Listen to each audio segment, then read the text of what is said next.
Well, I want the story to come out. I want the world to know what has happened to the kids here. The fact that thousands upon thousands were killed here. It was a Holocaust for our kids, and then have to suffer now through the fact that most of those little kids they killed off, nobody knows who they were, where they're buried, what home. So I don't know how we're going to deal with that, but we have to deal with that. I'm here to tell about my sister Victoria Kathleen Stewart, who was 9 years old when she was killed in Edmonton Residential School. He was one of the big boys, so he had to pack bodies out, literally pack the bodies out of the dispensary where experiments had been done on these kids. Most of them were very young. He said they were about 10 to 12 years old.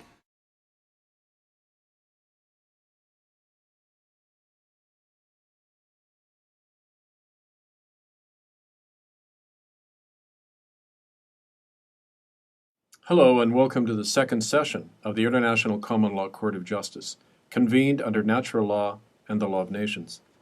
My name is Kevin Andy Eagles Strongvoice, and I am the Chief Advisor to the Prosecutor's Office of the Court. Our court has convened once again to conclude the first case in our docket in the matter of intentional genocide by church and state in Canada and the guilt and liability for crimes against humanity on the part of the officers of the Vatican and the Roman Catholic Church, the Anglican Church, and the United Church of Canada, as well as the Government of Canada and the Crown of England. Today we will complete our argument in this case. The opening session of our court convened on November 6, 2012, and we will continue today with this evidence of genocide in Canada by addressing the two final legal definitions of genocide, which are creating the long-term conditions for the destruction of a targeted group and forcibly removing people from one group to another. I urge our 58 citizen jurors and our panel of esteemed judges to refresh their memory of the complete evidence in this first case by reviewing our November 6th online posting at www.itccs.org in order to place what you will receive today in a complete context and understanding, and to treat it as a single body of evidence. Let me add that for the record, none of the defendants, save one, has responded to our public summons issued to them as 32 fiduciary officers of these church and state corporations. These officers include Stephen Harper, Prime Minister of Canada, Elizabeth Windsor, so-called Queen of England, Joseph Ratzinger, so-called Pontiff of the Church of Rome, and other heads of various churches and corporations in Canada.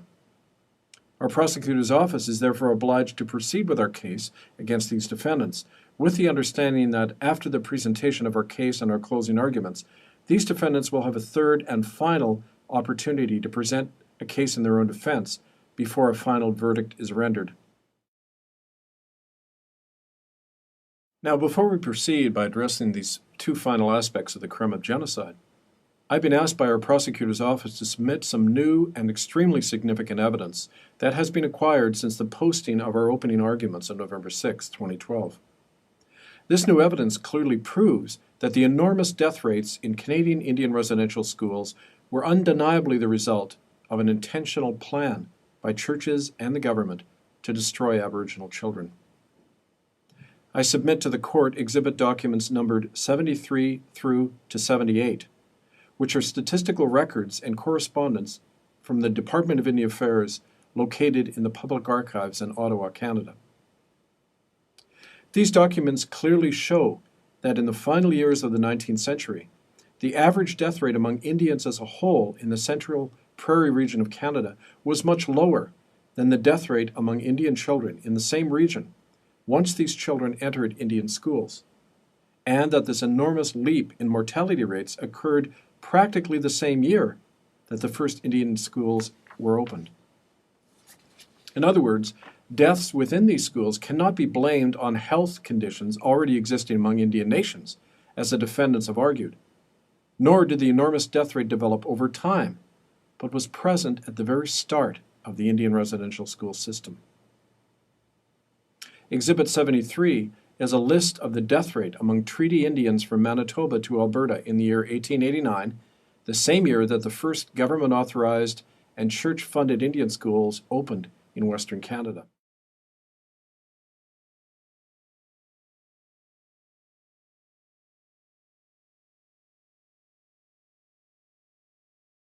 This treaty Indian death rate was as low as 12.7 per 1,000, or 1.3% among the Blackfeet Nation, to a high of 76.6 per 1,000, or 7.7%, among the Musqueam Band of the Cree Nation in Saskatchewan.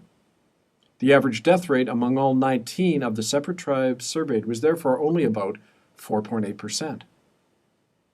However, just 2 years later, in 1891, according to a report by Government Health Inspector Dr. George Orton, the average death rate among children from these very same Indian nations in the Western Indian schools was already over 30%, over 6 times higher than the general Indian death rate.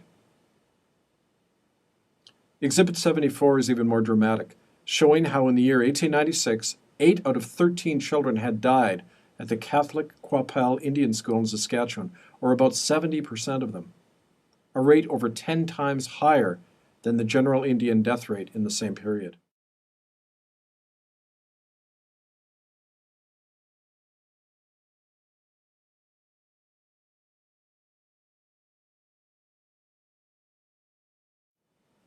Exhibit 75 indicates that exactly 2/3 of the children had died at the Regina Elkhorn School in the same year of 1896, barely 3 years after that Indian school had first opened.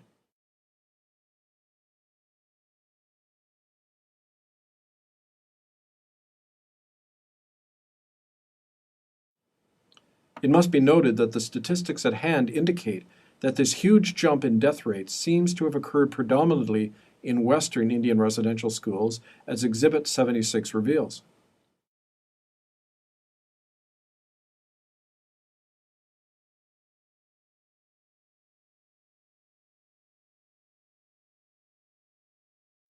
This chart of the status of Indian children discharged from various schools across Canada shows that the average death rate among former internees in Ontario schools averaged only between 2 and 15%. But in the Western Indian schools, the mortality rate among school graduates in the same period varied from 25% in Brandon to 40% at Cooper Island on the West Coast to over 65% in Kootenay, British Columbia. This variation strengthens the argument of our prosecutor's office, namely that the Indian residential schools were used as deliberate killing machines by being situated in those regions most densely populated with unassimilated non-Christian Indians, which in the 1890s was mostly in the prairies and on the west coast of Canada. The fact that Western Indian schools were statistically more harmful and death-causing than those in the East at this time was clearly not because Western Indians were more diseased or unhealthy, but because the conditions in the Indian schools in the West had been structured to be deliberately lethal, for the simple purpose of rapidly depopulating the Western territories to make room for white settlers after the completion of the National Canadian Pacific Railway in the year 1886, 3 years before the Western residential schools opened. Now, to summarize and illustrate this evidence, we have prepared these 2 charts. Chart A compares the Aboriginal death rate in general, column 1, with the death rate of children in Indian residential schools, column 2, in the year the Western schools opened, 1891.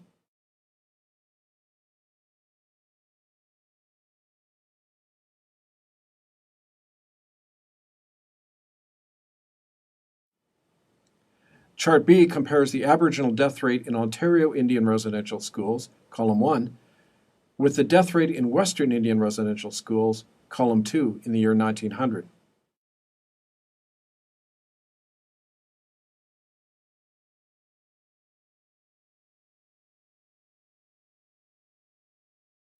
Now, in general, the immediate astronomical rise in mortality among Indians in Indian schools in the West after 1886 was due to conditions present at the commencement of the school system. And I want to emphasize that.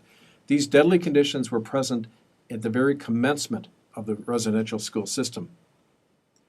Deadly conditions that were not widely present within Aboriginal communities. but were unique to the residential schools themselves.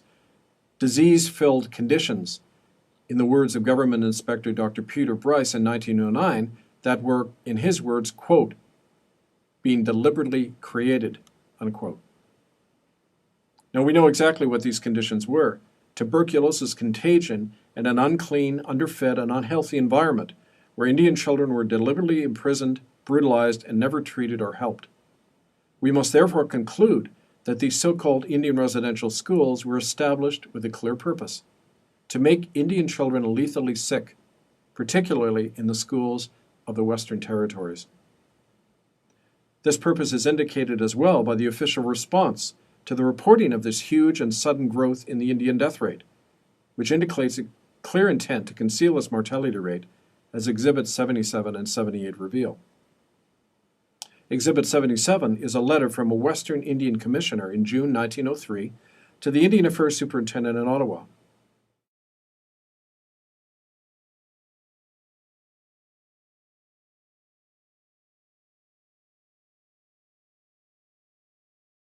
Now you'll note this letter refers to, quote, the undesirability of requiring the principals of the schools to continue from time to time, including on their returns, names of all dead children, unquote.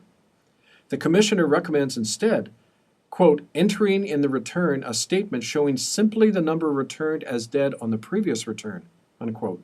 In other words, any record of the long-term murderous effect of the residential schools on its graduates was to be expunged from the official reports. Exhibit 78 is the response to the suggestion of censorship from Frank Pedley, who was Superintendent of Indian Affairs in Ottawa. Pedley approves of the suggested change, stating that from then on, his department will, quote, drop the names of pupils who died previous to the year for which the return is made out, unquote.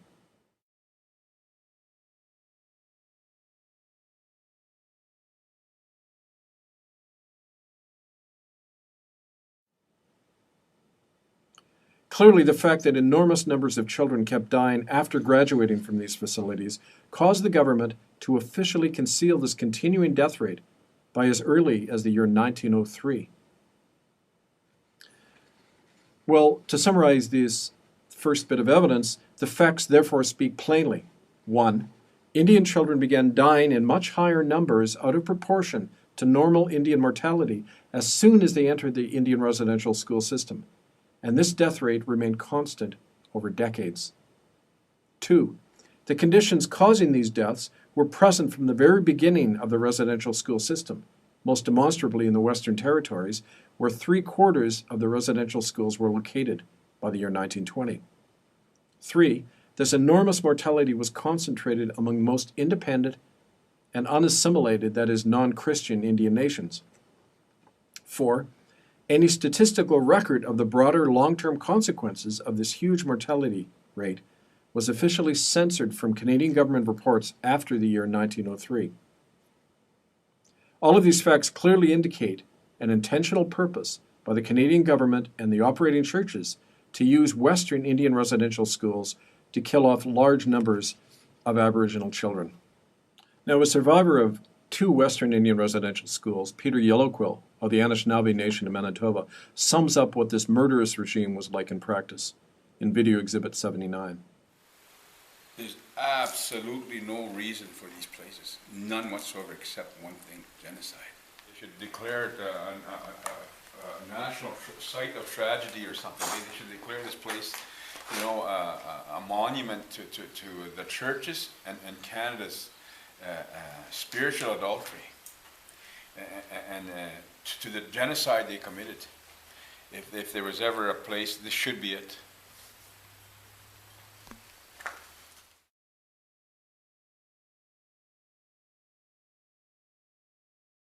In this light, we will now proceed with the next set of evidence concerning the other 2 genocidal acts found within the Indian residential school system. The 4th genocidal act of which the defendants are guilty is creating conditions to cause the long-term destruction of a targeted group, including by forcing them off their land and stripping them of their livelihood, their resources, and their identity. This genocidal action is by far the most insidious and far-reaching, and has become, we will argue, a a structural bedrock of Canadian society and its material prosperity. Essentially, the conditions have been deliberately created to ensure the long-term extermination of distinct Indigenous nations across Canada, as is evident in the continued high death rates and the extinguishing of languages and culture among existing Native nations. Now, this fourth genocidal action of causing the long-term destruction of targeted Indigenous nations has three main aspects. The first is stripping Indigenous people and nations of their culture, language, customs, and group identity. The second is destroying the family unit and normal relations between the sexes, siblings, and different generations among Indigenous people. And the third is robbing Native nations of their traditional lands and resources and making them permanent landless and stateless refugees in their own land in order to complete their final eradication. Our office will document how these aims have been achieved not only within the Indian residential school system, but across all of Canada, wherever European Christian capitalist culture has impacted Aboriginal people. The Indian residential school system existed with a distinct purpose: to exterminate every aspect of distinct Indigenous languages and cultures. Every child incarcerated in an Indian residential school was routinely forced to speak English without exception and punished severely for speaking their native tongue. This was a structural feature of these schools and not a random one. Exhibit 80 is a letter from a young Native boy incarcerated in the Presbyterian Indian School in a house in British Columbia in 1910. In it, he states, "We're not also to speak in our Indian language, for if we do, we are to stay in school on Saturdays."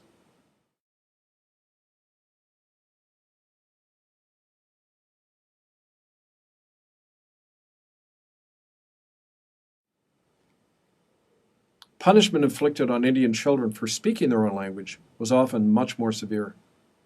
In Exhibit 81, Willie Sport describes in a sworn statement his ordeal at the Port Alberni United Church Residential School when he writes, quote, "Another time I spoke Indian in front of Reverend Pitts, the principal of the Alberni School. He said, 'Were you speaking Indian?' Before I could answer, he pulled down my pants and whipped my behind until he got tired. When I moved, he put my head between his knees and hit me harder. He used a thick conveyor belt from a machine to whip me."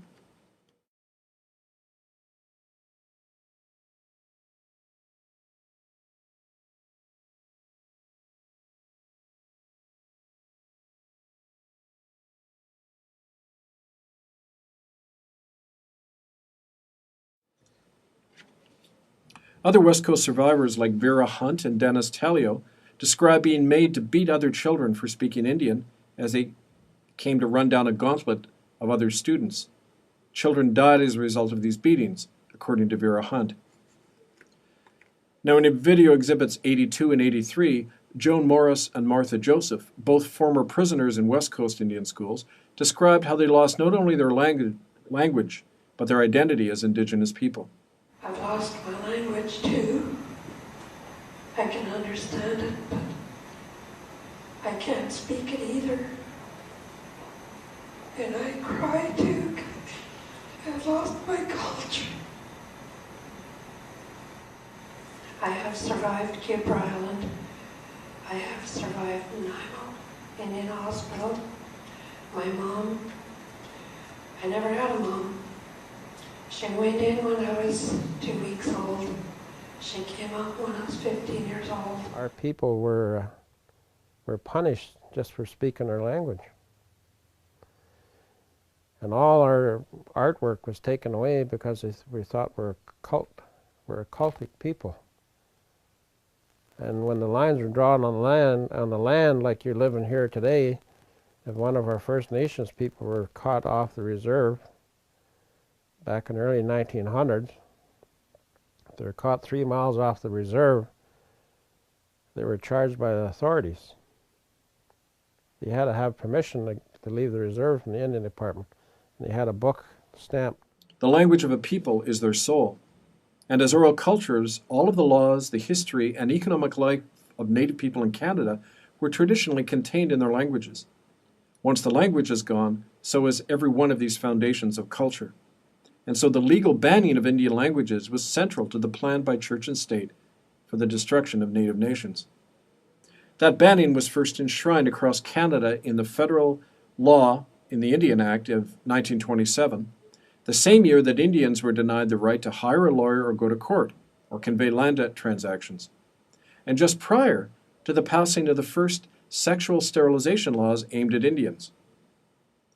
And yet the prohibition of native culture in the still largely Aboriginal Western Territories of Canada had begun long before that, in the year 1885, when the first law banning potlatching and other ancient customs was passed in the British Columbia Legislature, Exhibit 84.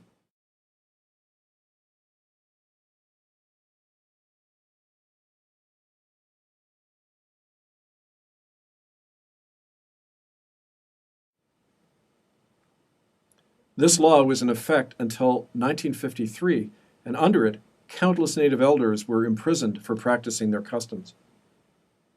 Now, it's clear from the evidence that the Christian churches led this assault on Indigenous culture. Exhibit 85 is a letter dated November 1909 from the Women's Auxiliary of the Anglican Church's Missionary Society, addressed to the Superintendent of Indian Affairs in Ottawa. It describes, quote, the great evils with the marriage customs of the Indians, unquote, on Vancouver Island, and earnestly entreat the Dominion government to do all in its power to stamp out this terrible evil, so destructive to the souls and bodies of our fellow countrymen, unquote.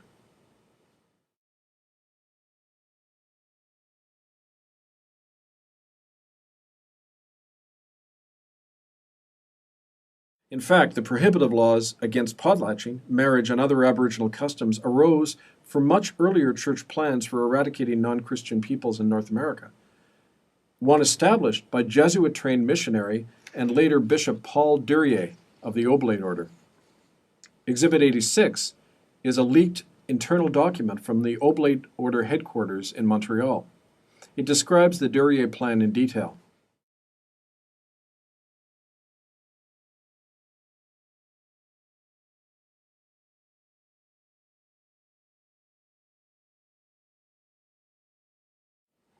The document states, quote, the Indians are only big children who can be naughty sometimes. Bishop Duryea boldly created, as it were, an Indian state, ruled by the Indian but under the directive authority of the bishop and the local priests as supervisors. The laws of the community were all the precepts of the church, and the laws of the state went in conformity with the laws of the church, unquote. The so-called Duryea plan for a Catholic theocratic state imposed on Indians was what the Catholic Church called the doctrine of Catholic political action applied to pagan Indians, which was simply a plan to destroy the traditional tribal leadership and supplant it with Catholic-educated Indian chiefs loyal to the church, and then restructure native village life into a church-run dictatorship. This method was first applied by Duryea against West Coast Indians during the 1850s and 60s, and was so successful that it served as a model for the later Indian residential school system, adopted by Protestant churches and the Government of Canada.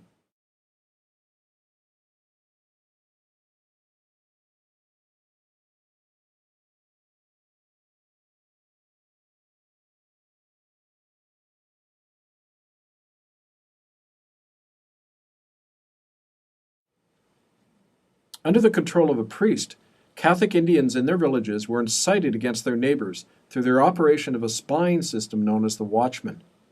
Natives who were deputized by the church to arrest any fellow Indian who spoke their language, seemed lazy, didn't attend Catholic Mass, or practice their traditional customs. These so-called criminals would then be tried in special church courts and imprisoned, publicly flogged, fined, or even banished forever from the village. This early system of Catholic dictatorship uprooted and destroyed the fabric of native life through such divide-and-conquer methods, and laid the basis for the Indian residential schools genocide, for it was a system that was picked up and dutifully copied, as mentioned, by Protestant churches and governments in Canada and the United States. The subjugation of Indians perfected by Bishop Duryea became enshrined as Canadian law in 1874 with the passing of the Federal Indian Act of Canada, a law establishing legal and social apartheid against Indians that is still in effect, contrary to international law. The Indian Act and the Catholic segregationist philosophy behind it created two definitions of Indians in Canada, which is still the law, so-called status and non-status Indians. as well two permanently different standards of education, law, and health for whites and Indians was established in Canada by this act and subsequent laws, reflected in successive actions by church and state whose murderous practice against Indians could be legally sanctioned and justified. For example, in the year 1919, when the death rate among children in Indian residential schools climbed dramatically because of a standard practice of contaminating healthy children by making them be in contact with the sick, the federal government abolished all medical inspection in these schools after pressure was exerted by the churches to do so. Let me emphasize that. Federal medical inspection of Indian residential schools was officially abolished in 1919. This abandonment of all duty of care towards sick children in the residential schools was brought in by a Crown Order in Council, that is, not through the Parliament of Canada, but secret order in council, and it resulted in an immediate rise in deaths from tuberculosis among Indians, as Exhibit 87 indicates.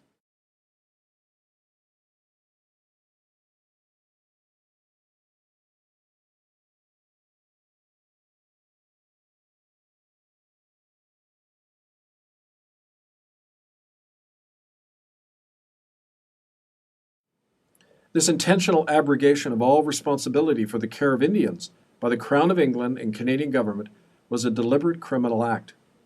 And yet this crime was camouflaged by the government the following year, when Interior Minister Arthur Meighen openly lied in the House of Commons by stating that the death rate from tuberculosis was not increasing among Indians.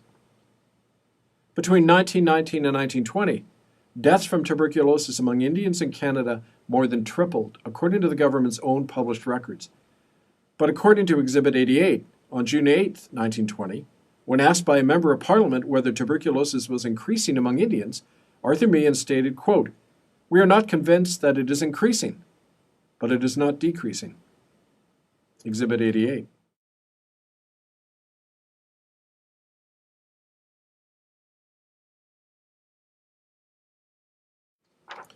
The hard evidence that this plan of extermination was fostered at the highest level of church and state power is found in the next two documents, Exhibits 89 and 90.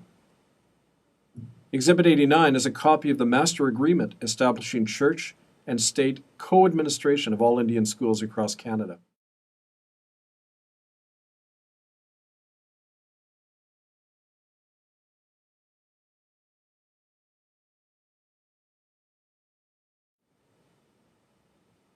Dated November 25, 1910, this contract was ratified by the Department of Indian Affairs and 27 officials of the Roman Catholic, Anglican, Presbyterian, and Methodist churches, the latter two churches being the predecessor to the United Church of Canada. You'll note on page 2, the contract states that the two primary purposes of residential schools is, quote, to give the pupils religious instruction at proper times, to instruct the male pupils in gardening, farming, and care of stock, and the female pupils in cooking, laundry work, and general housewifery and dairy work, unquote. In short, the aim was not to educate, but to create a class of untutored, religiously indoctrinated slave laborers.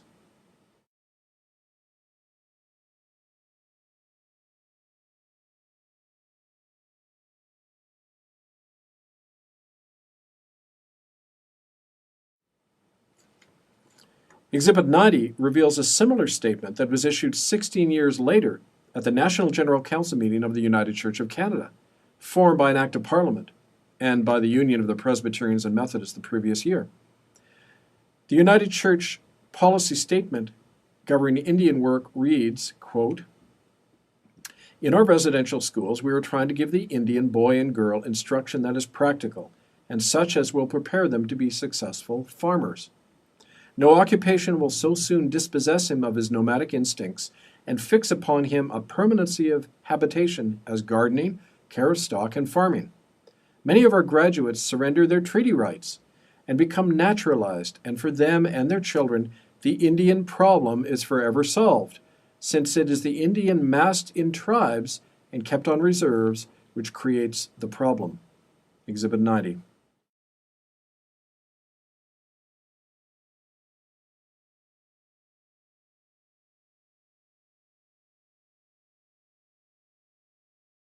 Now, a more concise description of an intent to commit cultural genocide on a people has rarely been made.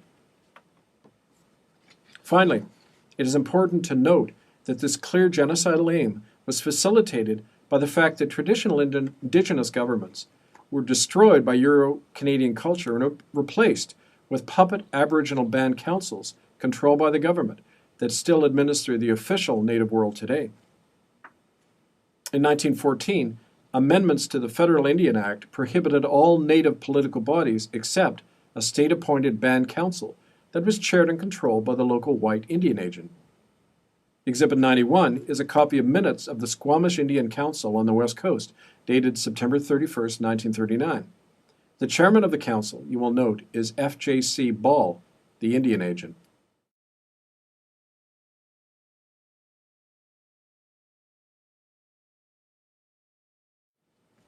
And to show how this political dependency continues today, Canada's Indian Act still allows the Minister of Indian Affairs to remove any elected band council on Indian reservations anywhere in Canada, to nullify their votes, and to even determine the wills and bequests of any Aboriginal person on reservation. Exhibit 92.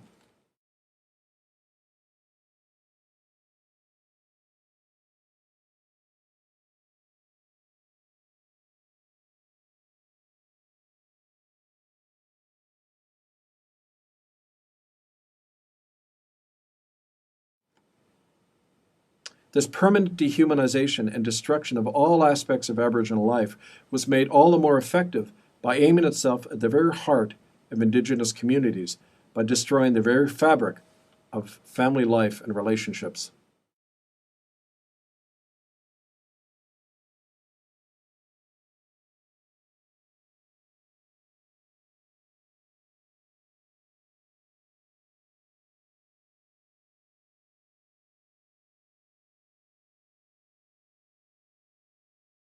Now we're going to continue with the second aspect of the long-term destruction of Native nations, destroying family unity and normal relations between the sexes and different generations, and how this was evident throughout the entire Indian residential school system.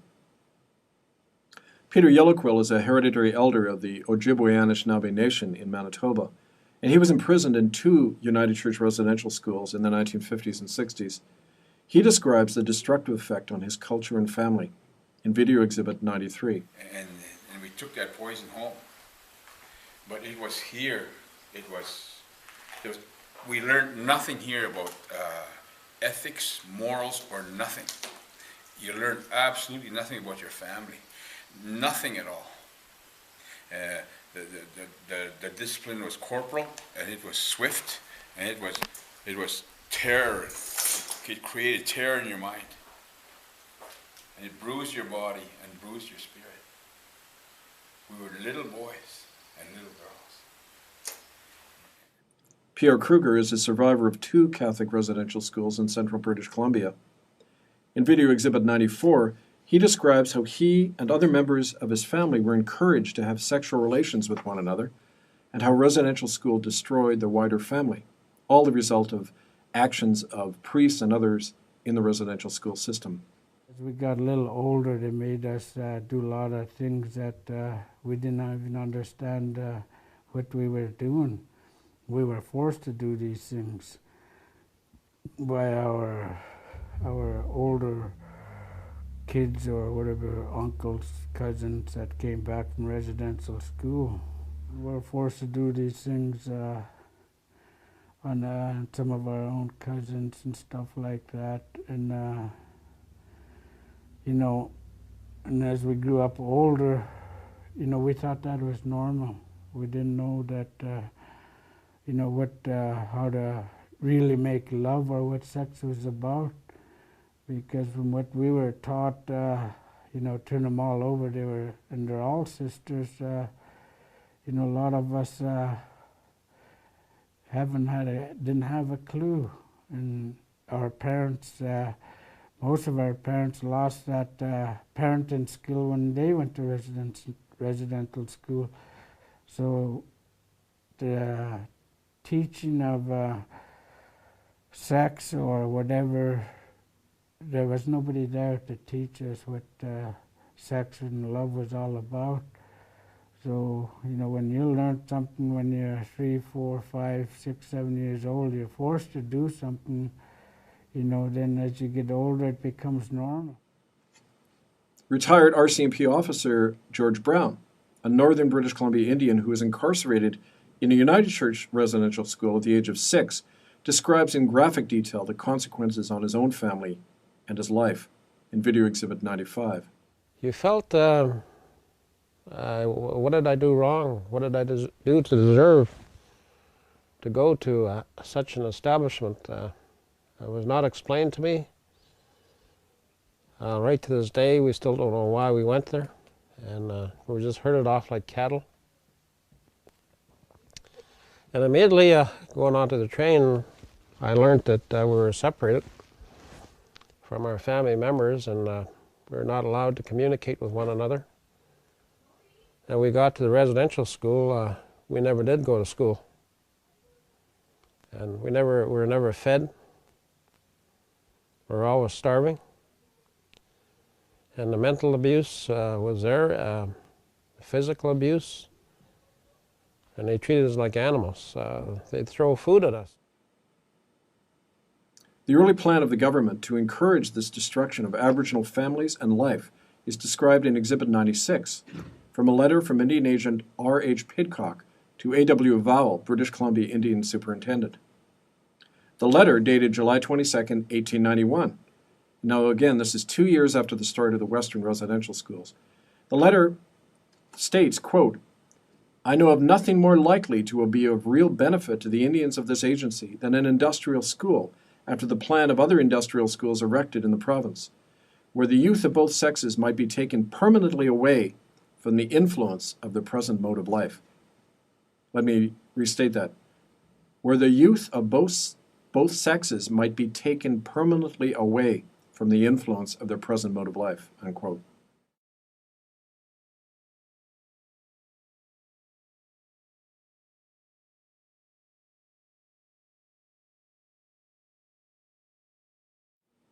So determined were Canadian Church and State to separate Aboriginal relatives and siblings from each other that they regularly endangered the lives of Indian children in order to do so. In Exhibit 97, from a letter dated April 1936, West Coast Indian Agent Gerald Barry recommends that padlocks be placed on all the fire escapes at the Anglican St. George's School in Lytton, British Columbia, locking in both boys and girls at night in order to prevent their commingling.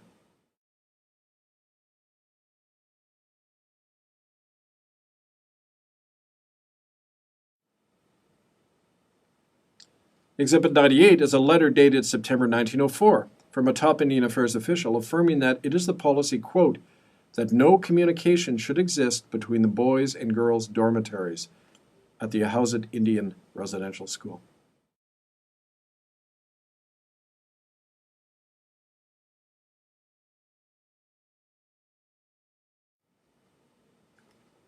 The deliberate destruction of Aboriginal families is further attested in Exhibit 99 by this letter dated November 1910 from a West Coast Indian agent, Charles Perry, in which he states that, quote, the annihilation of 80% of the village dogs will mean a much better moral future for the Port Simpson Indians, unquote. Perry believed that the presence of dogs was having a destructive moral effect on Aboriginal children. Therefore, most of their pets should be shot.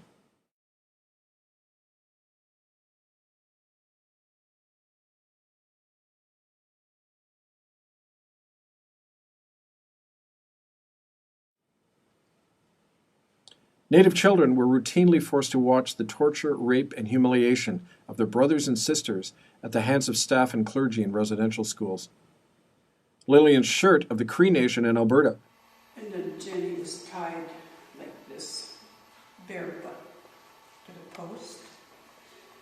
And she had her belly on the bed. And the priest took my shoulders, put my head up like this, look. And then I wouldn't look, I'd just close my eyes. And then Jenny wouldn't cry out, and then all of a sudden, this blood just spurted all over the place, and it was on her back, and a small part of her back here. It opened up. It opened up wide. And the pup came.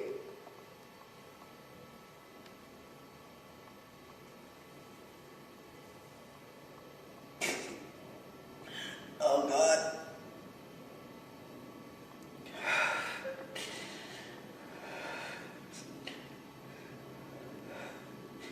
That's the last time I ever saw my sister. Such outright terrorizing of Aboriginal families was a structural feature of the Indian residential school system. It was not simply the result of random terror by individuals. The reduction of children to sex objects for bartering in well-protected child trafficking networks was a structural feature of the Indian residential schools and ensured the long-term destruction of Aboriginal families, as did outright torture of the children. Wilf Price of the Haida Nation describes some of this in Video Exhibit 101. At night, my father could hear other children being taken out of bed by a couple of the ministers. They were taken out of they were taken from their beds. It's an open dorm, and they were taken out of their beds, and he could hear them crying and saying things like, don't put it in there, don't put it in there, it's hurting.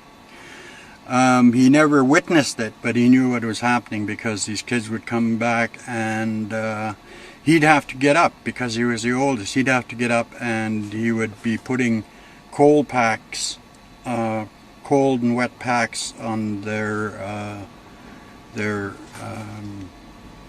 bloodied rectums from the abuse that they were taking. Peter Yellowquill of the Ojibwe Nation in Manitoba observed the same targeting of children by sexual predators who worked at United Church residential schools he attended in Brandon and Portage La Prairie. Video Exhibit 102. This was like walking into a concentration camp, the only way I can say it. And like we see in Auschwitz and those types of films, someone was there, just like you go to the left or to the right. And when you were going by, you were already being selected by someone for some form of sexual abuse, and the pedophiles would come to the showers, and they would select their victims. And this was constant, year after year after year after year, probably since they first built this place. There was an alcoholic priest there who wanted to have no sex with me. It was very hard on me, so I guess he passed on this message to the nun, the one that was taking care of me, and she started telling me that they had to do this anal tests, like shove things up there, break me in. Yeah. Up your anus. Yeah. They started using plunger handles, doing it, and then it was always very painful. And I didn't know that they were preparing me for these priests and brothers. The practice of deliberately dumbing down Native children and denying them a proper education was another structural feature of Indian residential schools in Canada and guaranteed the further destruction of Aboriginal communities. As we documented in our first round of evidence in November, particularly intelligent Native children were subjected to involuntary sexual sterilization at residential schools and Indian hospitals as a normal practice. Within the residential schools as well, it was a policy to prohibit especially smart Native children from carrying on and securing a normal public school or higher education. Exhibit 103 is a letter dated August 1934 from West Coast Indian agent Edward Frost, addressed to the Secretary of Indian Affairs in Ottawa. It recommends that funding be denied for 5 Alberni residential school students who wanted to attend the local public high school to achieve their diplomas. Frost states, quote, "These pupils appear to be above the ordinary run of intelligence, but I fail to see where a high school training is going to benefit them. I am not making these remarks as pertaining to the above-mentioned pupils only, but I consider they apply generally to Indian pupils," unquote. No funding was provided for any of these 5 boys.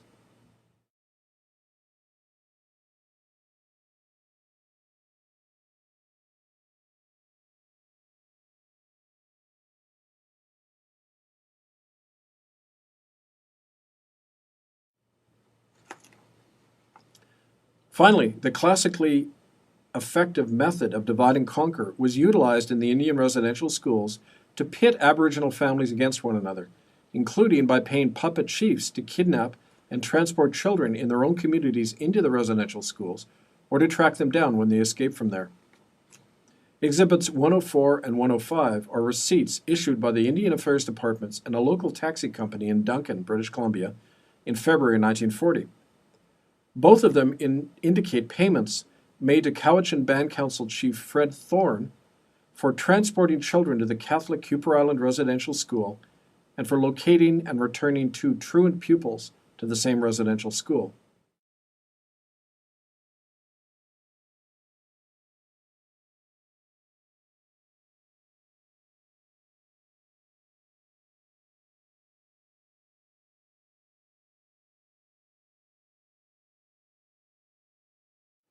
In this way, the targeting of Aboriginal family and tribal loyalty for destruction was a normal operating feature of the Indian residential school system.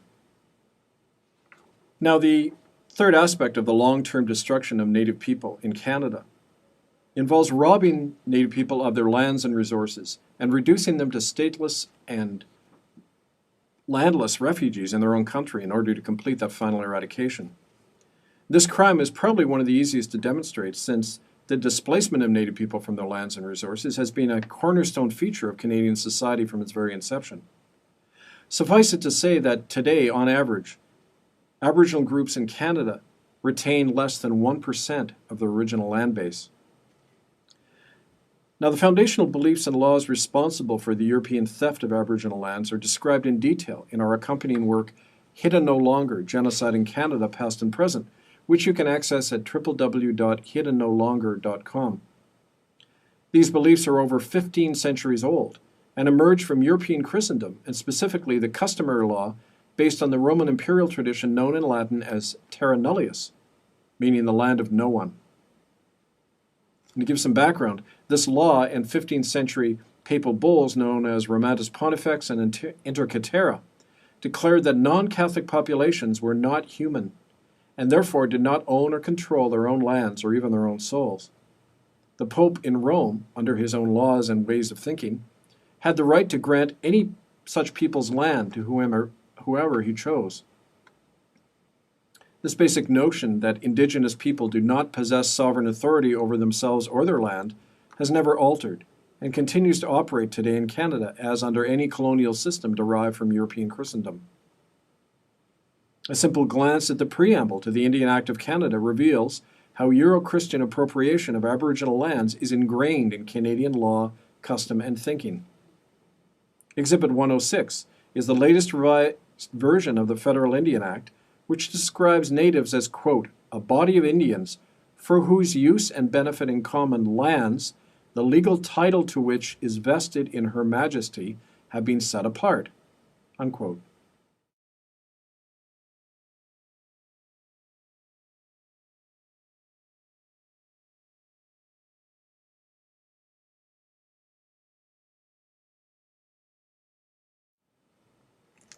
Now, Black's Law Dictionary defines vested rights as those having an absolute right or title so completely and definitely in a person that they are not subject to defeat or cancellation by another. In other words, the absolute and unchallengeable title and ownership of land in Canada resides in one authority, the Crown of England, which under Canadian law alone exercises sovereignty over native land and territories. This active nullification of entire nations is at the heart and is the cause of all subsequent land theft and displacement of Indigenous people in Canada as in America. Canada's sold off all our lands, they've sold off our resources, never discussed it with us. And if anything,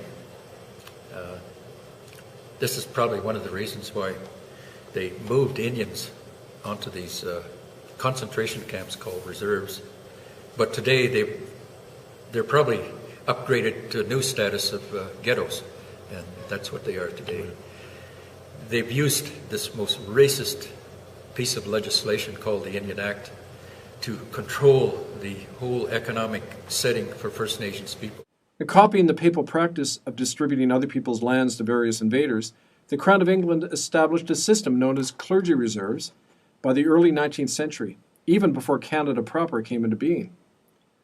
Under a practice of land grabbing, later called preemption, the Crown granted hundreds of acres of land to any missionary of the Church of England or the Roman Catholic Church once that missionary established himself in an Indian territory.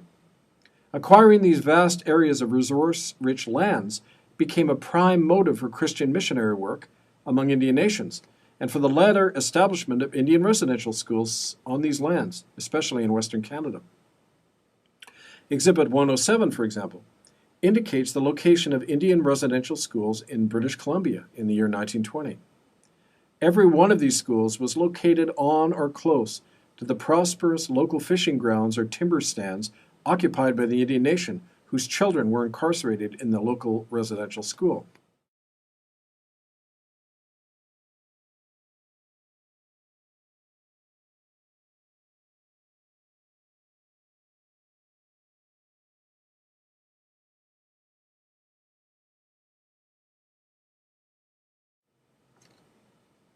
These lands were acquired by the first church missionaries under the general legal right of clergy preemption granted by the Crown, but also through outright murder and conquest. Exhibit 108.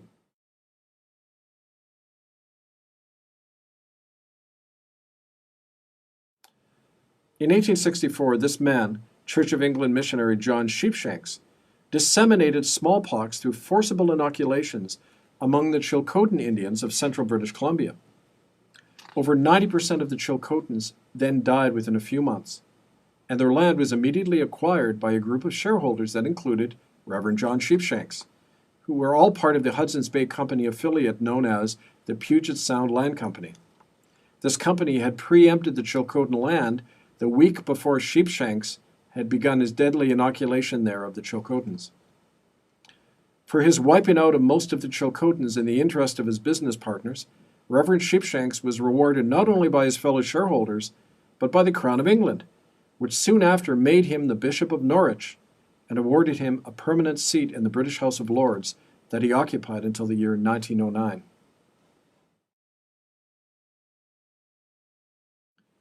Now, the Indian residential schools played a central role in this enormous land grab, and were usually situated on or near very wealthy resources desired by whites. When the operation of the residential schools interfered with the whites' hunger for native land or resources, those schools were moved.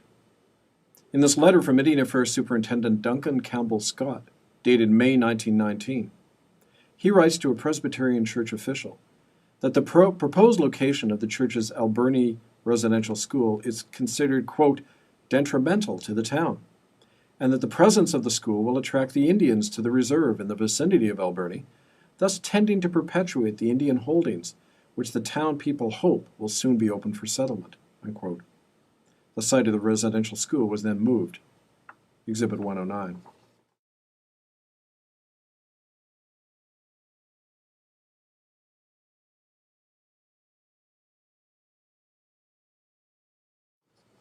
The clergymen principals of these schools were usually conferred by the government with the power of magistrates, policemen, and land brokers, and thereby could preempt any native land or arrest, sentence, and imprison any Indian. One such case involves Principal John Ross of the Presbyterian and later United Church and the Ahousa residential school that had ran on Vancouver Island. As this letter dated November 1914 from an Ahousa chief describes, Principal John Ross personally arrested Ahousa elders who practiced their potlatching or who refused to bring their children into the residential school set up by him in the village. Ross operated a private police force using native constables, and with that power forced the Ahousas to surrender to him most of the valuable land in their community for only $104. About 100 acres of prime forested land, or about $1 an acre. Exhibit 110.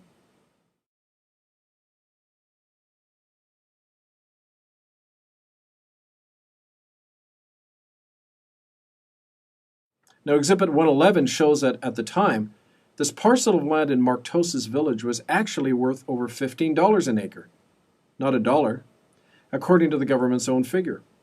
So after robbing the houses of their land for about 7% of its true value, The Presbyterian Church then tried to sell off the same stolen land to the government for $8,000 or $80 a hectare, 80 times the amount they had paid to the Hausa Indians. Exhibit 111.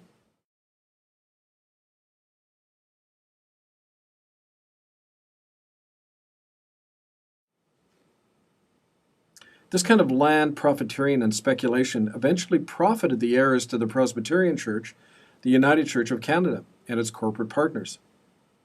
In 1994, the United Church sold off the remaining stolen Hausa land in Amartosis at a bargain to its corporate funders, Macmillan Bloedel and Enormous Logging Company, and not a penny of that money ever returned to the Hausa people.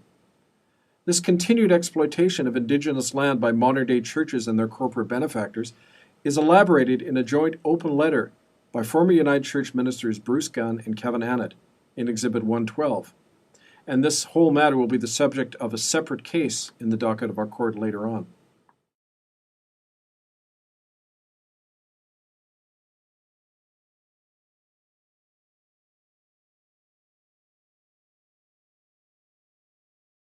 When they quarantined it, no one was allowed here. So they came to the longhouses and took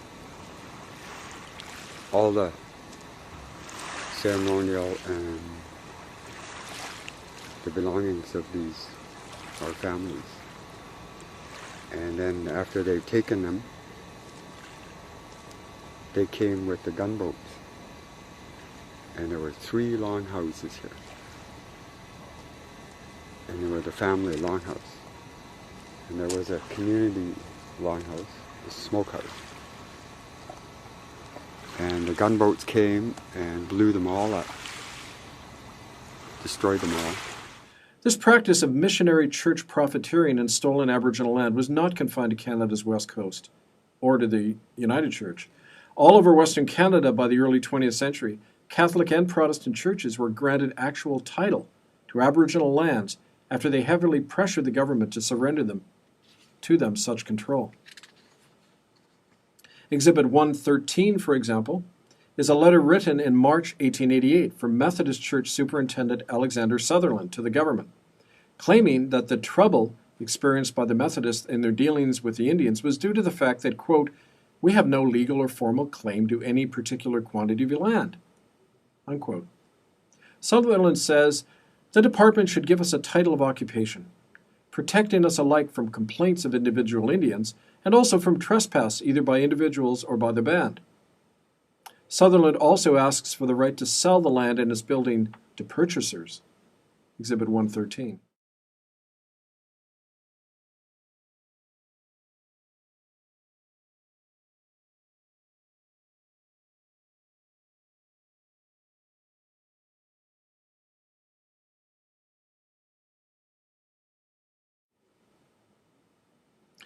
In other words, early on, missionary churches linked their ability to Christianize the savages with their right to own and profit off native land, and to bar Indians from their traditional territories as trespassers. Well, the Government of Canada granted them this right. As revealed in Exhibit 114, by March 1911, Indian Affairs officials were stating in writing to their church counterparts that, quote, "it has been the policy of the department to give a title of occupation to mission and school properties on the reserves."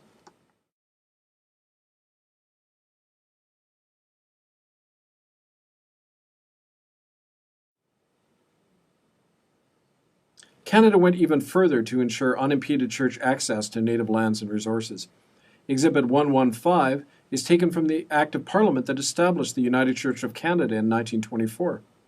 This act granted to that church the powers of a bank and a moneylender, and placed the terms of its establishment outside the jurisdiction of every court in Canada. Let me reiterate that. The United Church was given the power of a bank, and the terms of its establishment were outside the jurisdiction of any court in Canada. The United Church of Canada Act, as well, took precedence and takes precedence over all other laws in Canada, in that any statutes inconsistent with that act were and are repealed.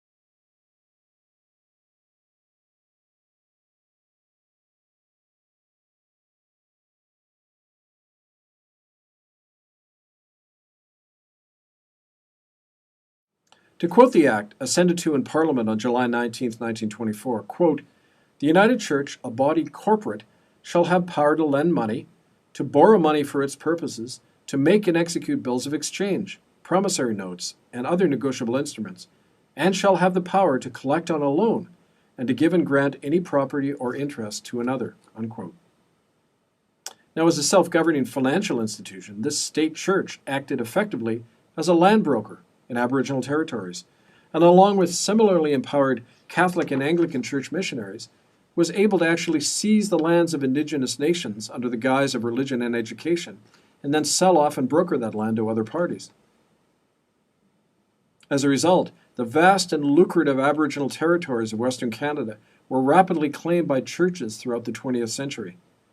The Catholic and Protestant churches even acquired remaining reserve land directly from local tribes and drained funds from band council accounts to operate the residential schools built on such lands.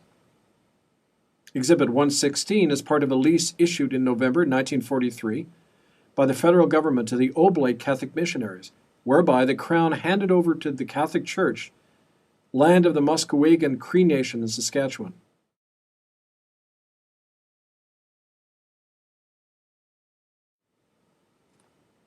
Exhibits 117 and 118 are similar surrenders of Indian land or payment of band council money to the Church of England and the United Church of Canada for the operation of Indian schools in the years 1938 and 1948, respectively.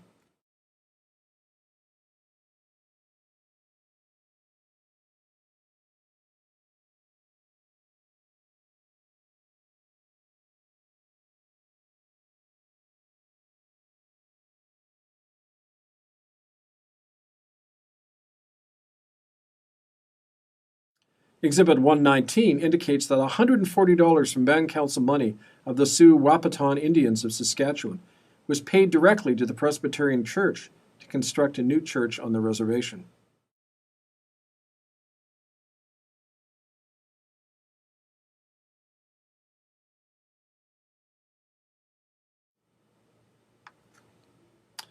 These records indicate that well before the mid-20th century, Indian people in Western Canada had lost all control over not only their own land, but their financial assets, which were placed at the service of the missionary churches.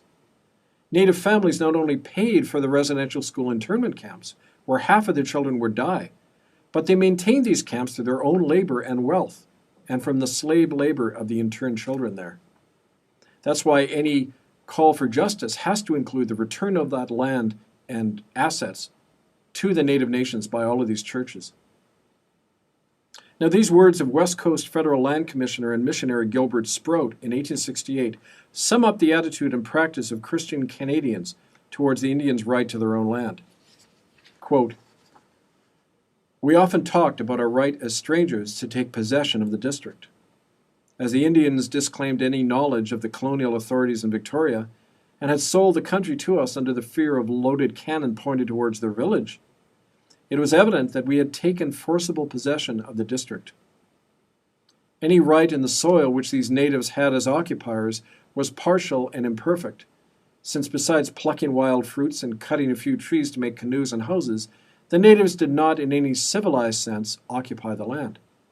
The whole question of the right of any people to intrude upon another and to dispossess them of their country is one of those questions to which the answer is always the same." Unquote.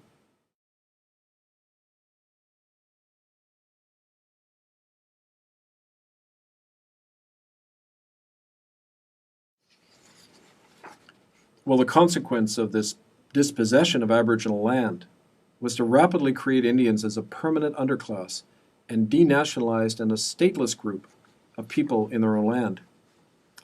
This stateless status was established long before the final occupation of native land by white settlers, through such laws as the Gradual Civilization Act of 1857, which allowed a limited legal recognition of Indians only after they had surrendered their cultural identity and their treaty and land rights. But the depriving of native nations of their land base and traditional economies hastened their impoverishment and their loss of nationhood. Exhibit 120 is a petition to the Indian Affairs Department from 6 elders of the Stolo Nation near Chilliwack, British Columbia, dated April 26, 1894.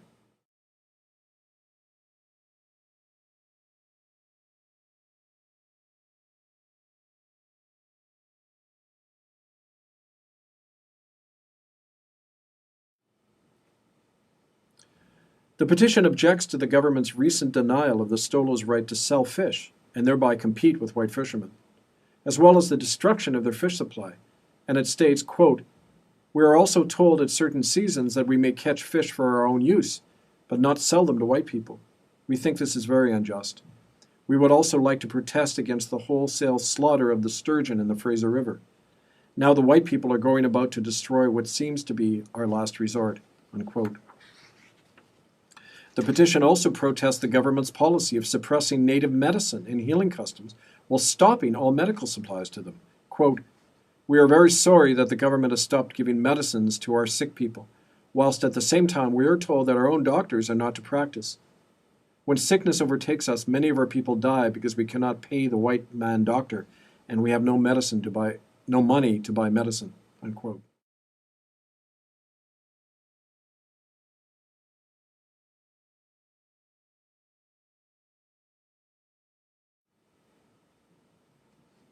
Now, barely 2 decades after this letter was sent to Ottawa, the Stolo Nation had been eradicated to barely 1% of its pre-contact numbers. The degree to which these attacks quickly eroded any Aboriginal sense of sovereignty or self-identity is found in the practice of conquered native bands of enforcing laws in their own people, compelling their children into the earliest Indian residential schools. Exhibit 121 is a statement dated May 1891 from 5 chiefs of the St. Peter's Band of the Clandy-Boy Agency in Manitoba, issuing fines against any native parent whose child was absent from the local residential school.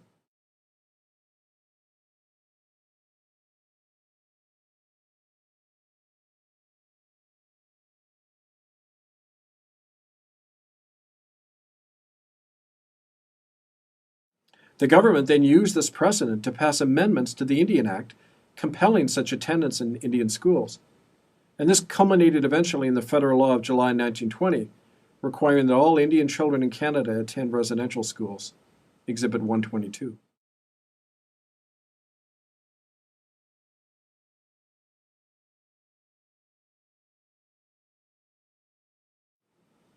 This gradual restriction of Aboriginal movements culminated in laws based in the 1920s that permanently confined Indians to reservations and confined their travel to officially approved outings. Exhibit 123 is a special form required for all Indians in Canada to travel on the railways.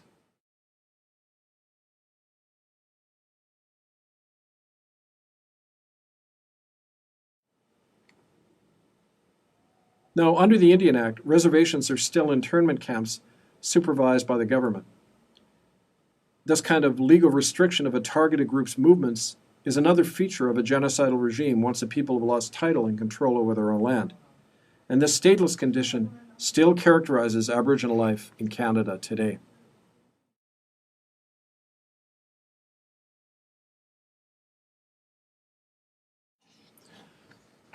Well, we move on now to the 5th and the final definition of genocide presented in our case, and that is the forcible abduction, the moving and the confining of those of one group to another. We're going to demonstrate this by showing evidence that indicates that this was a central purpose of the Canadian Indian residential school system, and therefore occurred systematically within these schools throughout their entire history, not just one part of the history. And the fact that more Aboriginal children today are confined in the homes of non-Aboriginal foster parents or social service agencies than ever attended Indian residential schools, this indicates that this form of cultural extermination is continuing in Canada today.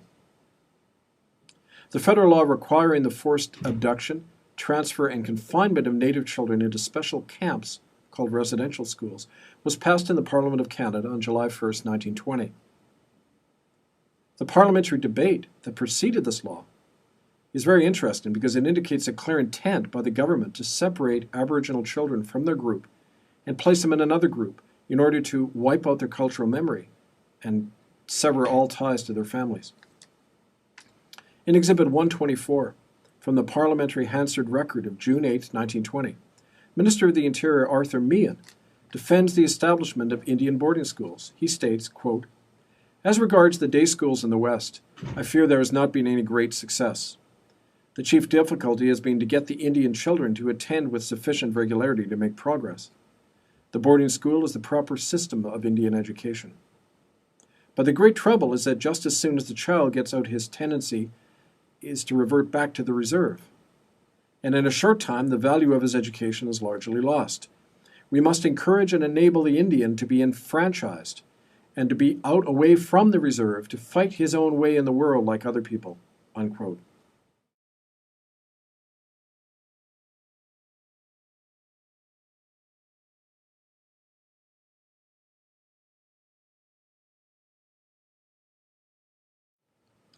The enfranchisement mentioned and recommended by Arthur Meehan was the legal surrender of Indians of all of their treaty rights, including the right to occupy their ancestral land. This amounted to genocide and was seen by the government as the natural consequence of the attendance of children in Indian residential schools.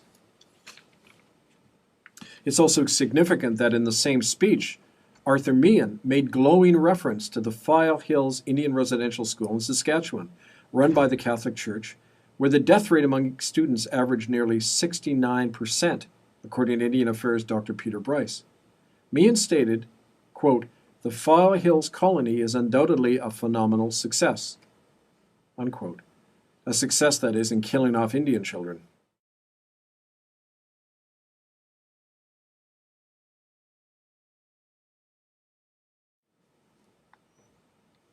Additional evidence to support Meehan's claim that Indian day schools were not efficiently confining targeted Indian children is found in Exhibits 125 and 126. Exhibit 125 is an Indian agent's report from the west coast of Vancouver Island in June 1915 regarding the Klaus Day School. It states, quote, "Progress in these subjects are slow, owing to the nomadic habits of the people on this reserve. The school is now closed, the Indians having all gone away," unquote.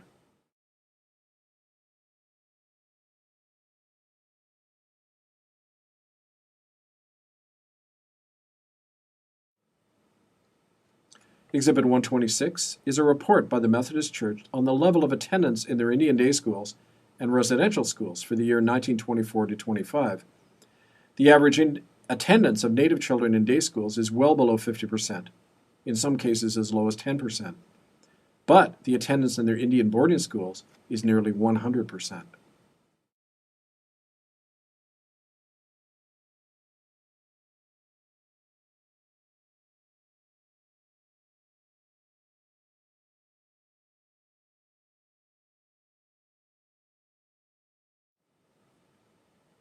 Once the 1920 federal law made confinement in a residential school mandatory for every Indian child over 7, Indians were not only efficiently imprisoned at a young age, but they were swept into such confinement from very wide geographical areas.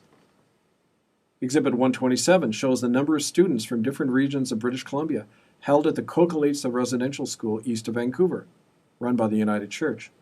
Some of these children were from many hundreds of miles away, as far north as the Queen Charlotte Islands.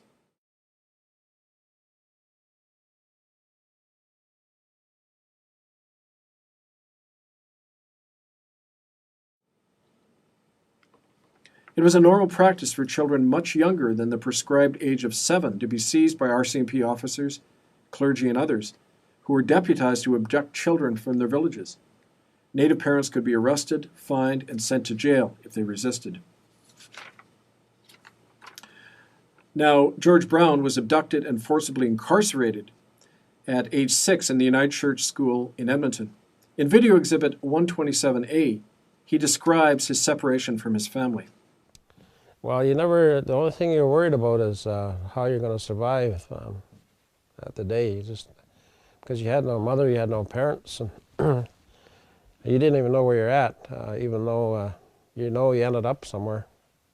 A couple of days by train, and I had no idea where I was at. And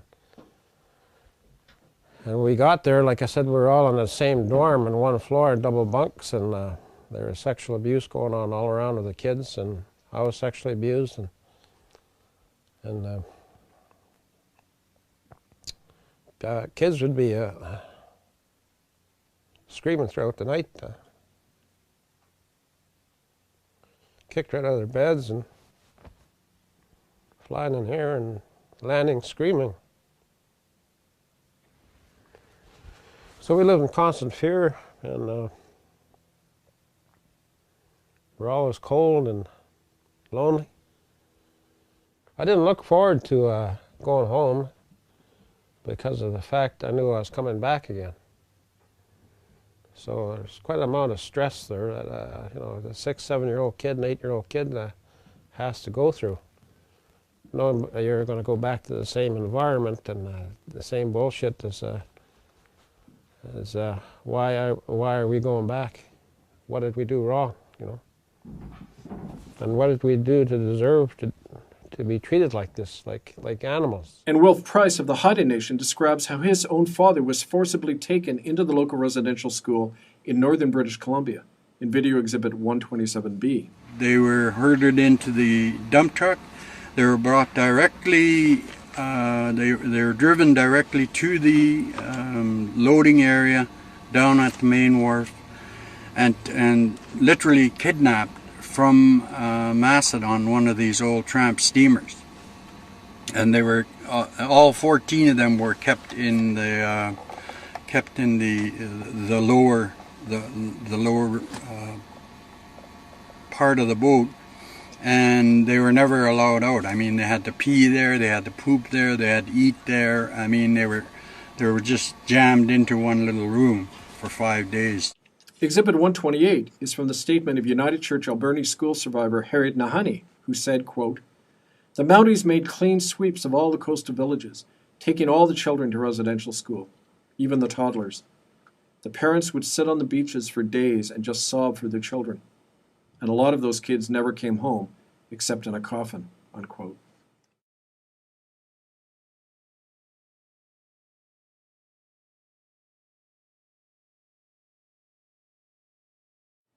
Amendments to the Indian Act in 1930 gave the Royal Canadian Mounted Police and any other person so deputized the right to use, and here's the quote, "any force whatsoever to forcibly remove children from Indian villages and confine them there until they were 18 years old." Exhibit 129 is a report dated October 1933 from RCMP Constable W.J. Durnan in Vancouver, describing his issuing a warning to a native man, George Johnson, who had refused to send his children to the Catholic school on the local Squamish reservation.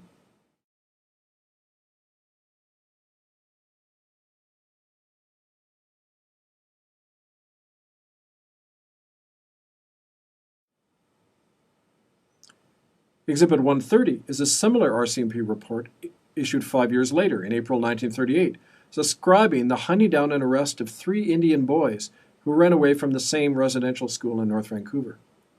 The local magistrate found the boys guilty of a felony and ordered that they be flogged by their own parents.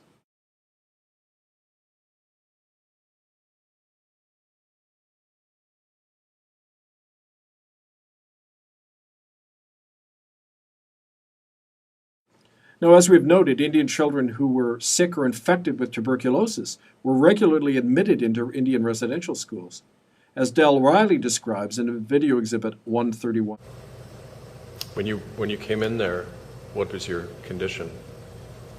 When I originally came in, I had just gotten out of a sanatorium. Both my sister and I, we were admitted into here, and I just read her intake admission slip there. It said she had TB. Well, I must have had it. Well, I had the same as she had because we were in the sanatorium together. My mother died there, and then they brought us here. This was common practice at these residential schools where they brought in kids that were diseased. There was no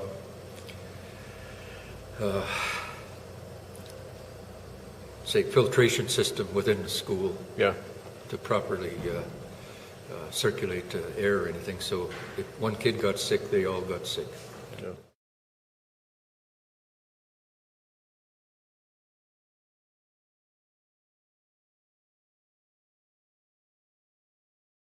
It is significant that Indian chiefs were paid to transport children from their villages into Indian schools, as we've mentioned before. Exhibit 132 is another receipt of a payment made from the Indian Affairs Department issued to Chief Paul White for transporting children to and from the Nanaimo Indian School in December of 1935.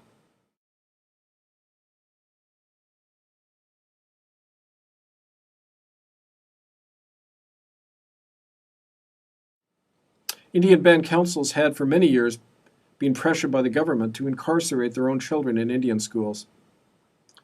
Exhibit 133 is a resolution passed by the chiefs of the St. Peter's Band in Clandeboye, Saskatchewan in November 1893. It orders that every Cree child 6 and older attend local Indian schools and provides for the fining of Indian parents if they do not attend.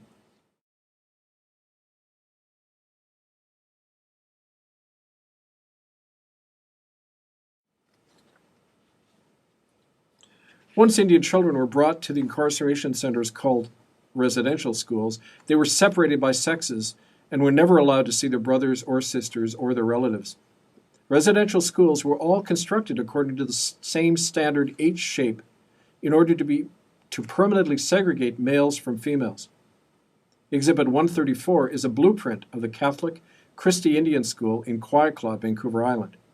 You will note the separate sleeping and recreational facilities for girls and boys at opposite ends of the building.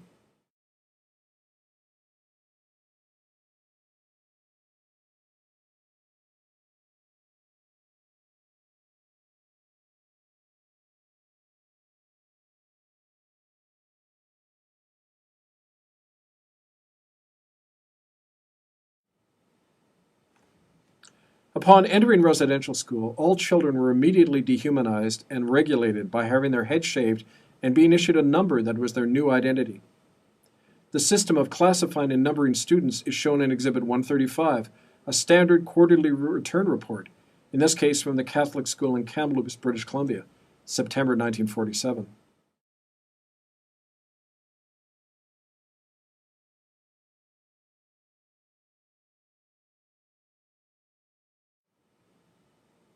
Exhibit 136 shows how students were never referred to by their names, but only by their numbers, in this letter of January 1942 to the Indian Affairs Department concerning the Catholic Cooper Island School.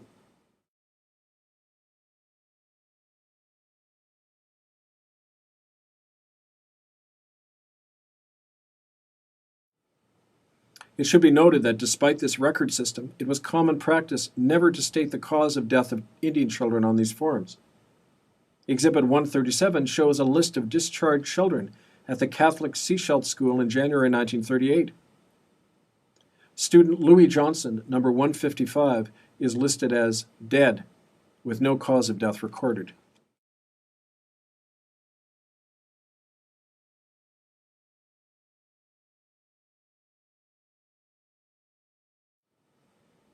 And Del Riley tells of the trauma of being incarcerated in the Church of England residential school in Brantford, Ontario. Video exhibit 139. And they starved us, beat us, froze us, and it was horrific. There was no controls in the place. Kids were always getting beat up or being put through various torture rituals, such as first got here, we had to go through they call one of those where everybody beats on you. Just forget what it's called. Running the gauntlet? Gauntlet, yeah, we had to run the gauntlet. We were beaten severely for the most minor infractions. They try to instill absolute fear into you.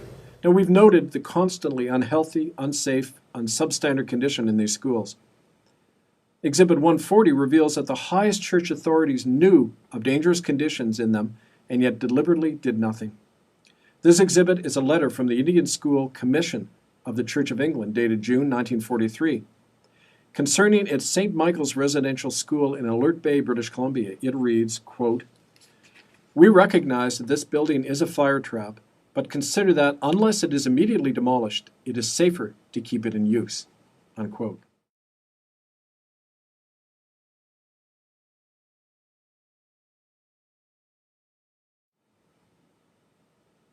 Similarly, children were never fed properly, as exhibits 141 and 142 reveal. These are financial statements from the Anglican St. George's School in Lytton, British Columbia, dated August 1946 and August 1947, 1 year apart.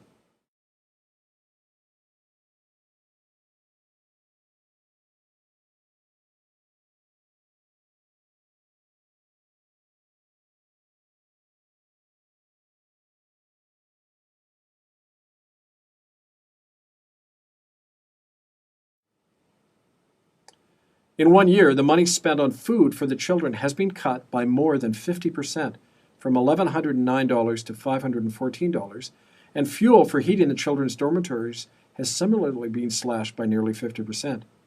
And yet, the surplus in the school budget remained at $3,688 at the end of that year, showing that lack of money was not responsible for this deliberate starving of the children.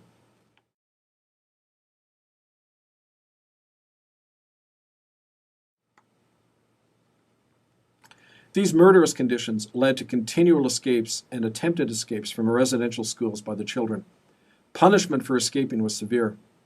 Exhibit 143 is a letter from the principal of the Anglican St. George's Indian School in Lytton, British Columbia, dated June 1942. Referring to his predecessor, he states, quote, "Two girls ran away, and they were chained together and driven home in front of the principal. They used the shackles to chain runaways to the bed. They also had stocks in the playgrounds, and they were used," unquote.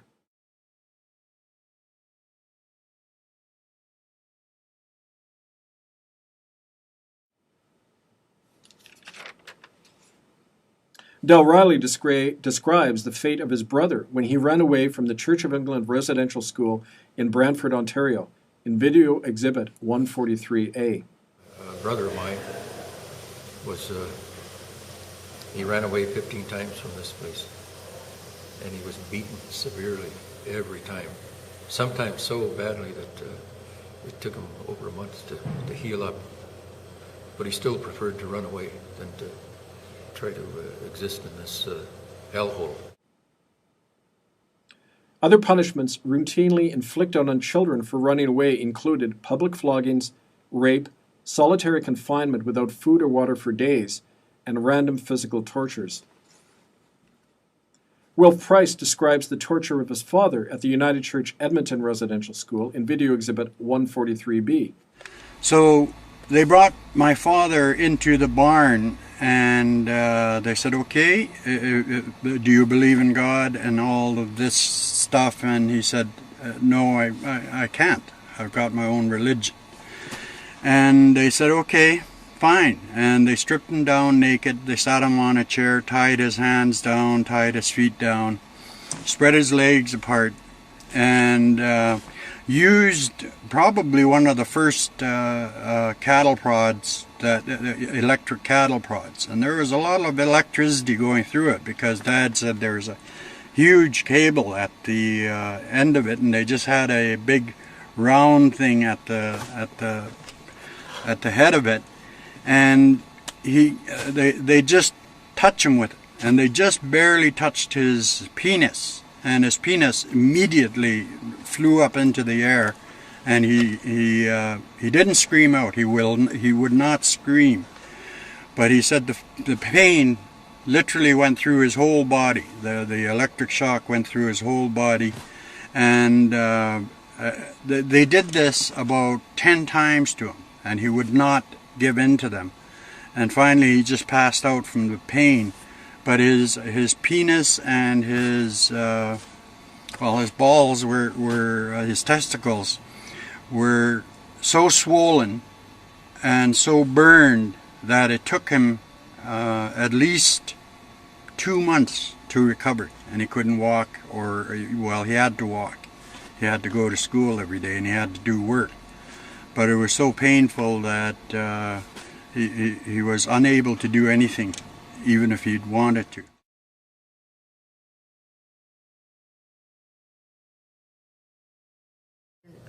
From that time till the minister left, Mr. Snell left, we used to have shock treatments. And the senior room teacher, Mr. Yendel, used to put this little girl's hand on a plate or on something, and she'd get a shock. We'd all join hands She'd get a shock, and then it would pass from girl to girl, all the way around the room. And we did that probably every 2 weeks, around maybe twice a month. It was quite often anyway.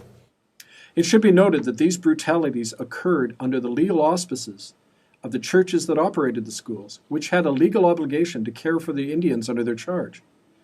Exhibit 144 is a letter from Indian Affairs Deputy Superintendent Duncan Campbell Scott, dated at the start of the program in November 1920, in which he writes, quote, "The management of the institution, which is a Roman Catholic school, rests entirely with the church authorities, who have the privilege of nominating the principal and appointing the other members of the staff.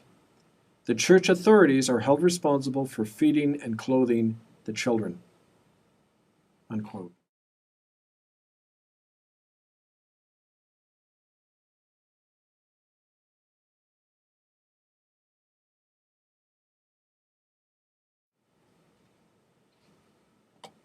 Now finally, it must be noted that children who ran away from confinement in these schools and were caught were criminalized by the Canadian judicial system, regardless of their age.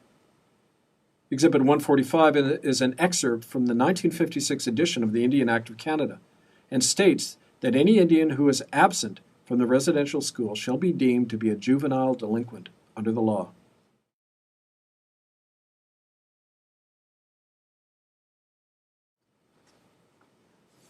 It is undeniable, based on all this evidence, that the aim and consequence of forcibly removing Indian children from their communities into residential schools was genocidal, and was responsible for systemic suffering and death throughout the entire span of the residential school system between 1889 and 1996, 107 years. Let us conclude with these words by Chippewa Nation elder Del Riley, a venerable political leader and residential school survivor, in video exhibit 145A. I would have loved to have seen the perpetrators severely punished for all of this. And I would, the greatest thing I would want to see is the Church of England get barred from practicing in Canada. That, to me, would be what I would love to see. Now, this concludes the main argument of the prosecutor's office concerning evidence of intentional genocide by church and state in Canada. We'll now proceed to the summary of the prosecution's case.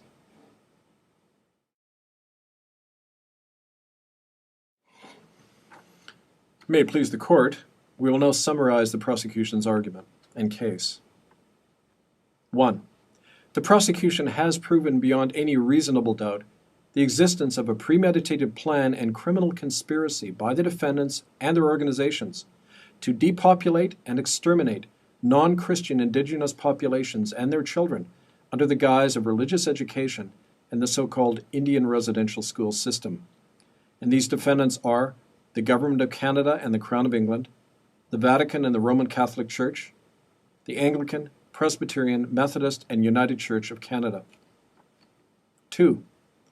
The crimes described and documented in our case were committed either by the defendants or by agents of the organizations which they represent. These crimes meet the accepted international legal definitions and standards of genocide and crimes against humanity.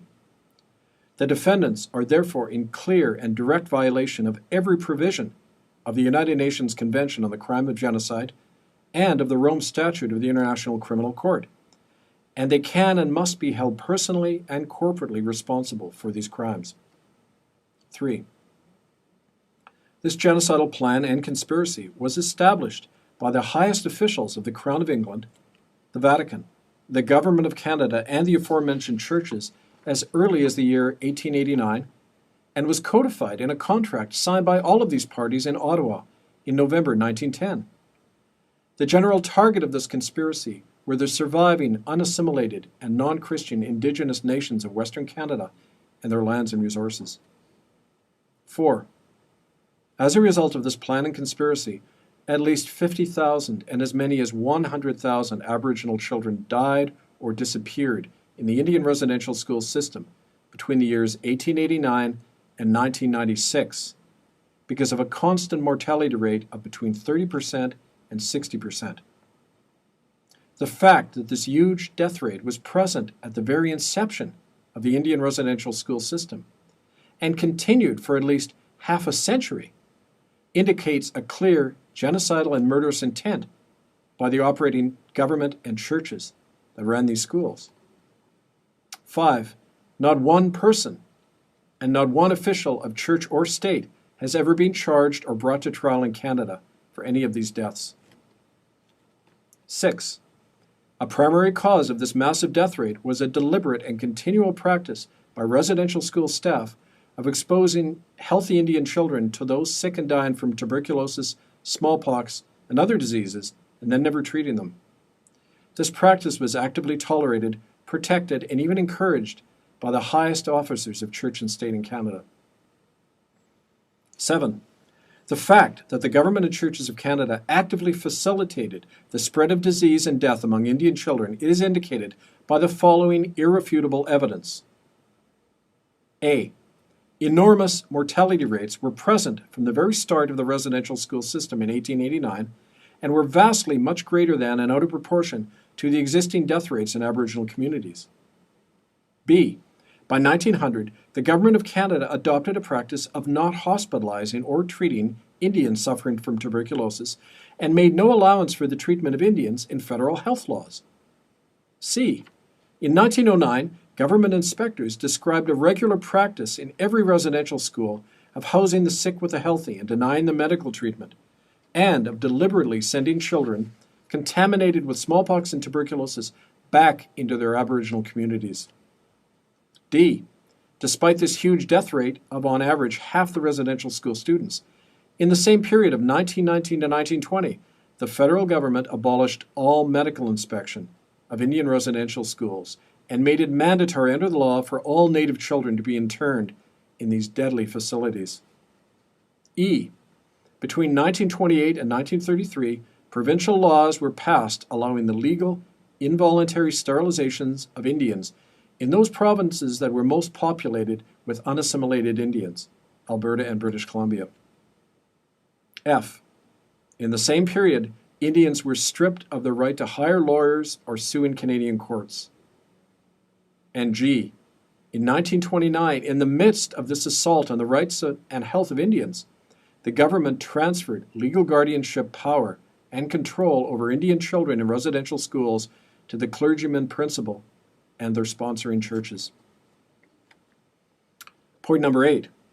The death and disposal of more than 50,000 Indian children and all of the other crimes committed in these facilities was actively aided and abetted by the Royal Canadian Mounted Police, which was deputized by federal legislation to act as the police arm of the residential school, by every level of government in these churches, and by local police, coroners, medical personnel, social workers, and state-funded Aboriginal chiefs.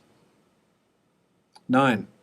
Throughout the entire history of the Indian residential school system, children and adolescents in those schools and Indian hospitals were subjected to standardized, routine, and systematic torture, rape, starvation, beatings, slave labor regimes, medical experimentation, sexual sterilization and forced abortions, child trafficking, and other crimes against humanity committed by clergy, school staff, and others.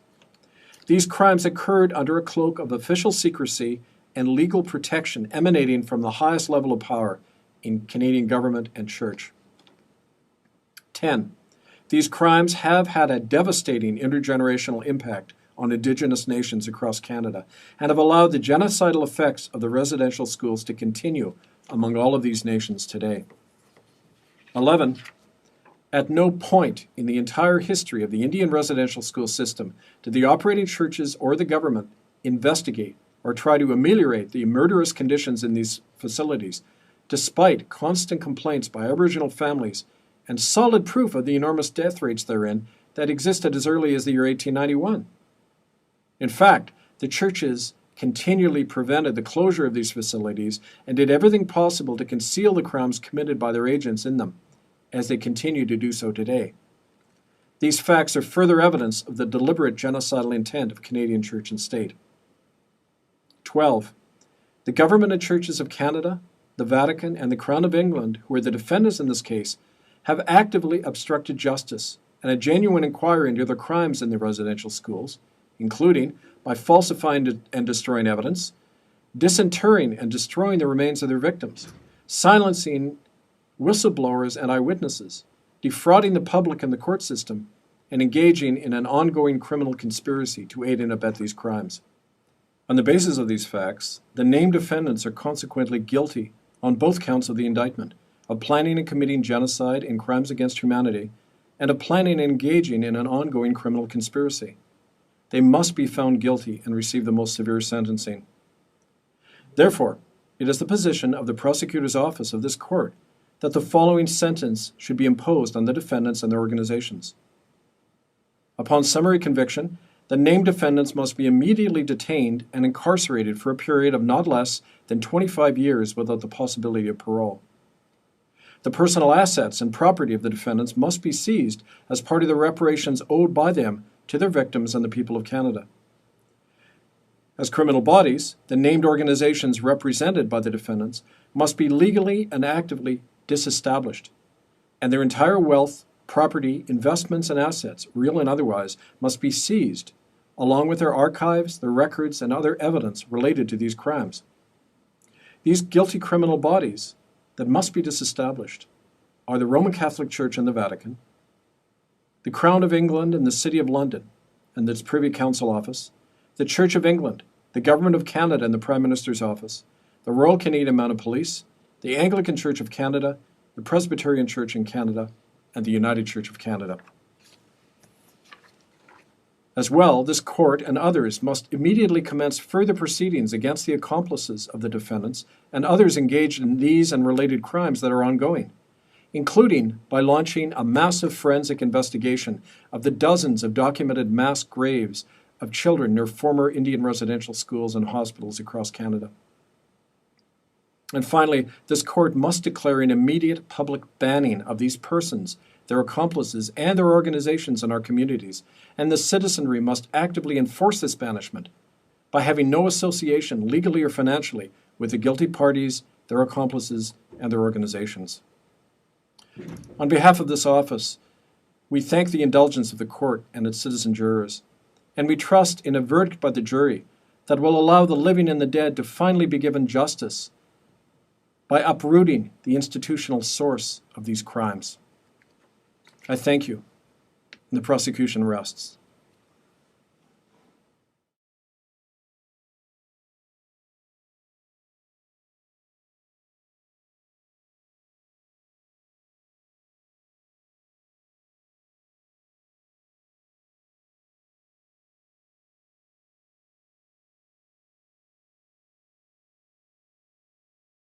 This is where, late one night, there were 3 little ones, tiny little ones that were brought in by their mother.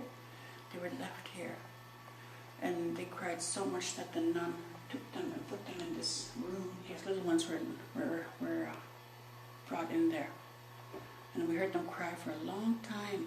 All of a sudden, you would hear like that, you know. And we never heard them after that. And we never saw them the next day. We don't know. We don't know. We asked what happened to them. Nobody knows what happened to those 3 little ones. That was in that room in there. We can't open it. We can't go in there. And my friend who passed on, Willie Bass, he grew up in Saskatchewan. And I had visited him on a number of occasions. He was reflecting to me of his life, starting from a residential school where he was punished in a residential school where he had 60 lashes on his back from a strap.